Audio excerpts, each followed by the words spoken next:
Mari-Noëlle, thank you so much for offering us this interview, and welcome again to Moldova. Mari-Noëlle, could you please tell us what is Orange Group's strategy in terms of sustainability? Sustainability is really core in our strategy. We made commitment several years ago, and we recommit on them.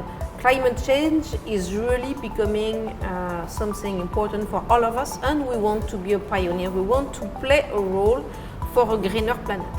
So the commitment that we took was to be carbon neutral in 2040. This is complicated, and we will have a lot of things to do for reaching the objective. Well, zero carbon emission by 2040 is quite a challenge, and a very ambitious challenge for you. Taking into consideration that Parisian agreement is set to 2040, how are you planning to achieve these results in such short period of time? It has to be at the core of the strategy. It has to be holistic. And I think that for that we need to work on many pillars. The first one is to reduce the energy that we consume, whatever this energy is. Then is to make sure that the energy that we use, because we need energy anyway to run the business, is as greener as possible. And for that we really need to work in the company, we need to work with the customers, with the vendors, with the authorities, and we also commit to be really transparent on all our target figures situation. Your corporation, your group of companies, is active in over 26 countries, and not all the countries have a strategy already implemented and the logistics for the recyclable.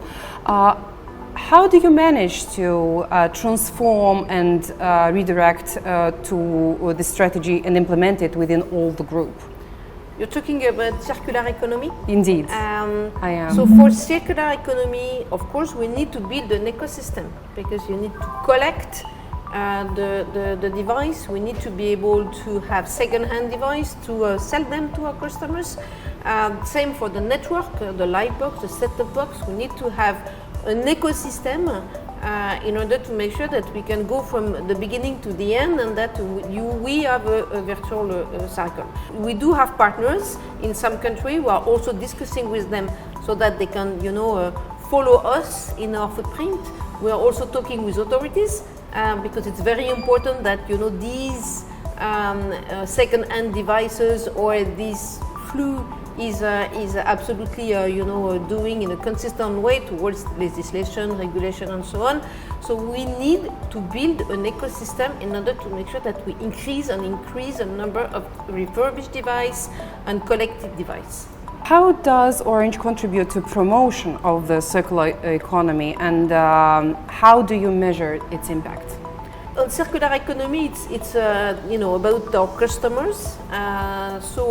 What we are doing is that we are putting the program I've seen in place in order to make sure that we can collect, we can refurbish, we can repair the devices, and progressively increase the number of devices that we collect and the number of second-hand devices that we sell to our customers. So it's quite simple, like overall ESG target.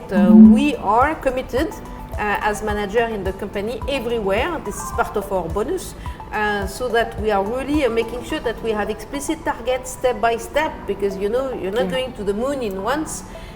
So we need to make sure that we measure the number of devices that we have, that we work with vendors in order to get the right devices that fits to our customers' needs. And on the first semester 2024, we increased by 15% the number of refurbished devices that we sell in our 6 European countries. That's a great achievement. That is fantastic indeed. What about your initiatives of energy efficiency? How do you work in this chapter?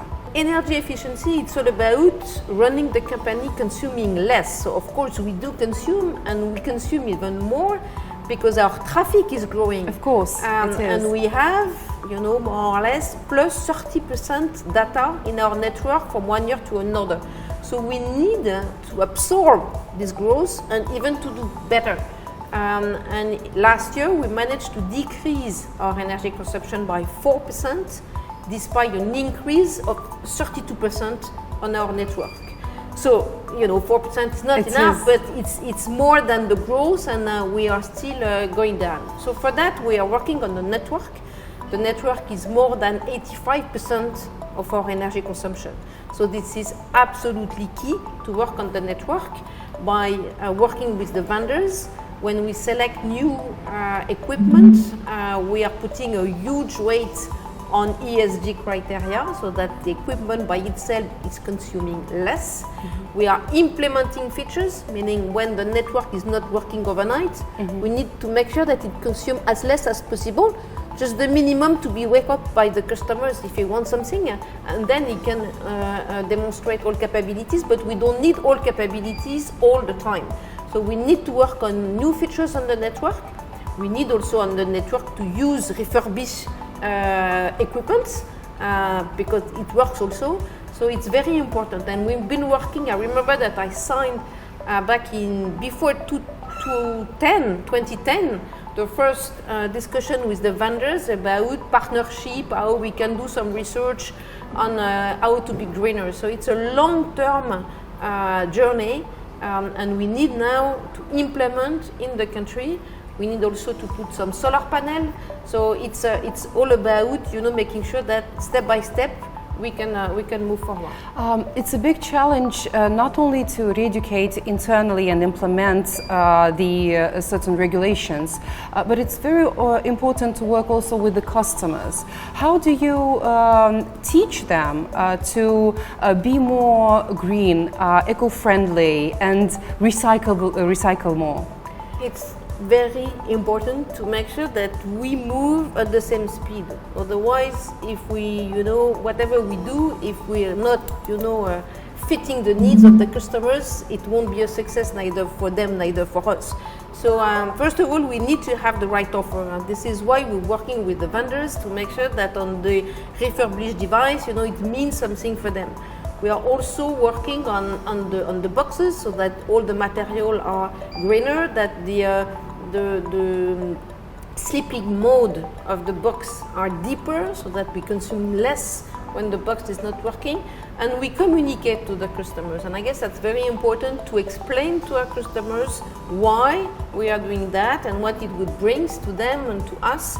So there is some training, there is some events, there is some advertising, and we measure, of course, the feedback of our customers. So we know and we measure on a monthly basis the criteria of choice for our customers to choose Orange or a device or a brand or whatever. And we see that the ESG criteria is popping up. It's now still not between the first ones, but it's starting to become a criteria of choice for our customers, and that's very important. And of course, it's a criteria of choice for all of us if we want to live in a much greener future and to have a future for our families. Why do you consider the environment and its preservation so essential and a core vision for Orange Group? It's the core of our purpose to deliver for each of our customers the key of a more responsible and secure world. So we need to contribute. We need to make sure that while delivering, connectivity, digital world, we enable the whole society to go over something which is also bringing value to all of us. So what does it mean?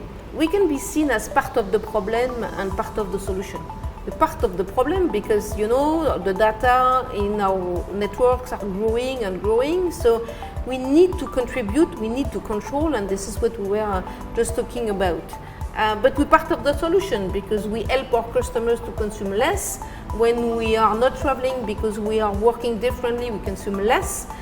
So we are part of the problem and part of the solution. So we need to fight on a daily basis internally to reduce our energy consumption, to make sure that the energy that we consume is green, because we will consume and there will be remaining energy, and then we propose to our customers solutions for their own consumption. Thank you so much, Mari-Noëlle, and we'll be delighted to see you soon here with us again. It will be my pleasure. Thank you.